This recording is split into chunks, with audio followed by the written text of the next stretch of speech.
It's Forrest. Let's do some analysis here. Let's think about something with logic. Total logic just applied to it. Let's think of this.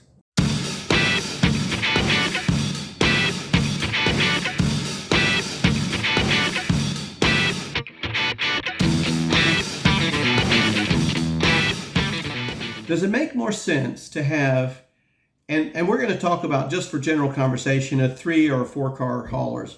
Does it make more sense to have 3 cars that weigh, say, 3,500 pounds apiece? Or does it make more sense to have 4 cars that weigh, say, 5,000 pounds apiece? So one way you've got about 20,000 pounds of cargo.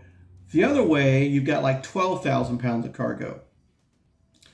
Now, I've done some statistical analysis on this. I've basically taken the pen and paper out and jotted it all down because I'm not good with calculators.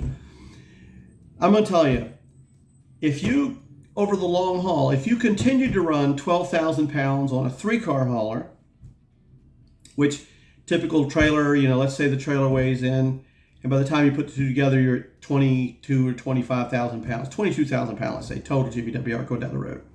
So you're at 22,000 pounds going down the road, and you're running that over long haul, say 2 or 3 or 4 or 5 years.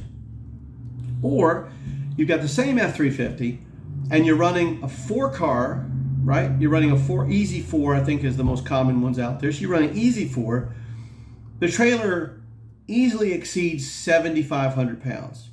So you're definitely going to have to be you're definitely have to be CDL in order to run that trailer. So because you got a trailer that's running about 7,500 pounds. You've got another 20,000 pounds. So you've got 27,500 pounds between the trailer and its cargo. 27,500 pounds. Now you're going to throw a 10,000 pound dually in front of that. It's not quite, but let's just say, for argument's sake, now you're 37,000 pounds. You're 15,000 pounds more than the other guy. 15,000 pounds is going to make a big difference over the long haul, the 3 or 4 or 5 years that we're talking about. The wear of the brakes. So you're going to go through brake pads faster. You're going to go through rear tires and front tires faster. Some people say front tires. I say yes, front tires, because the front tires are steering. When you have much more weight, they push harder on the front tires to change the direction of the truck. You have the brakes on the trailer. Now you've got either 2 tandems or you've got 3 singles back there. So you have more brakes, and they're going to go bad faster because there's more weight on them.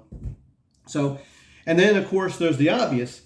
There's the fuel, right? The fuel's going to be a lot more. Carrying that much more weight is going to cost more fuel.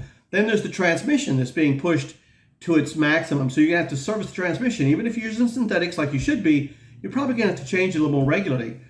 The wear and tear on the motor, it's operating at a much higher level, especially if you're doing mountains or something. So now you need to service the engine more. You need to change the oil more often. Get to 3,000 instead of 5,000, whatever you're doing. So all of these factors add up. And then one more factor. When you report to your insurance company and you say, I've got 3 cars behind me, or you report to your insurance company, they got 4 cars behind you, in most cases, not every case, but in most cases, that can be a little bit more in your insurance too. If you're just starting out, it can be a lot more in your insurance. So, is it better to have 3 cars than 4 cars?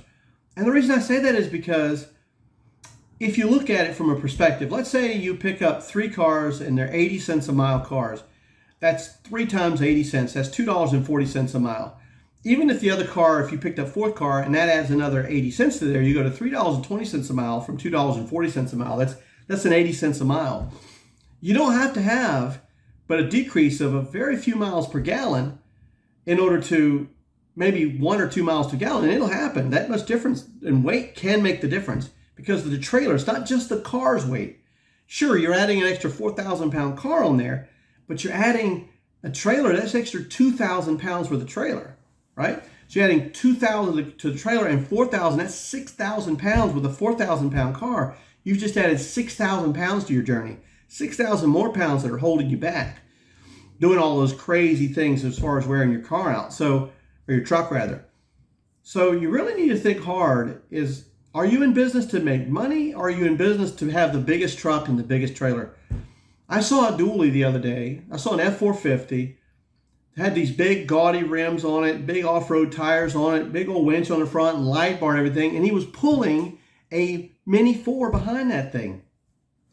And a Mini 4 was sitting like this too because he was pulling the Mini 4 behind it. Had his name in crayon, of course, on the side of it. That's what I've seen people do. A piece of notebook paper with some crayon, some duct tape holding it to the window. I have another video. I talk about all that stuff. But the reality is, you need to decide whether you're in business for the money or for the look. Because if you're in the business for the look, you want to get out there and get yourself a 350 or 3500 and throw a 4-car behind it. Or you want to get a 4500 and 450 and throw a 5-car behind it, or a 550, there's 6 cars behind it. You can do that. You can do that. But you should start thinking about the money. And again, let's say you get a 450, right? And you put a 450 and you put the 4-car behind the 450 or a 5-car behind the 450. 5-car could push that rear axle weight over, like another video I did. It could push the rear axle weight over. But let's just say you got away with all that. The additional weight, the additional thing, the additional miles, and not a 450 made is going to come with less than a 410 axle. So that means when you're driving around on the highways, you're running more RPMs at highway speed than you were at the 350 with the 355 gear in the rear end, right? So, and why is it like that? Because that 450 is designed to carry more weight, and they have to have leverage to carry more weight, and they do that by increasing the axle ratio. You get up into a 550, you could be easy in the high fours. You could maybe, I think some of them even come with like a 488 gear in the rear end. You could quickly get up in there. And what happens? On the highway, that thing is running on more RPMs. And I know what you're going to say, the 8 speeds and the 10 speeds and stuff. Exactly, it doesn't matter. If you've got a 355 on an 8-speed, a 411 on an 8-speed, or a 488 on an 8-speed, you've just done away with the 8 speeds, right? So when I look at things like that, and I've been pretty successful in the trucking business, I look at it from the mathematics standpoint, not from the aesthetic standpoint. I mean, I don't care what people think of my trucks. I don't care what they think of my trailers. I want to make the money. And my driver, he wants to make the money. And all my drivers, I've taught them. I've said, hey, you want to make money, right? And they say, absolutely. That's what I want to make, sir. And I say, okay, let's go make some money. And, you got to have a nice, clean truck. It's got to have a nice, clean set of numbers on the side of it with your company name, all look nice and clean and clear. So you're all above board, have all your paperwork ready, and then stop thinking about how you look going down the road. If I got 5 cars on my 350, I rented a 5-car trailer, now I'm running down. Stop thinking that way. I got 2 dualies I'm running on my, stop thinking that way. If you go to the load board and you see and this is funny because it happens, there's like 2 dualies on the whole load board. There's Elantras and Hondas Hondas and Elantras everywhere on the load board. Colorado pickup trucks, some small stuff that doesn't weigh over 4,000 pounds. But inevitably, somebody will say, I'm going to get those dualies. I'm going to get those dualies. And why do they want the dually? Because they want to look cool with 2 dualies on the back of their 3-car, 4-car hauler.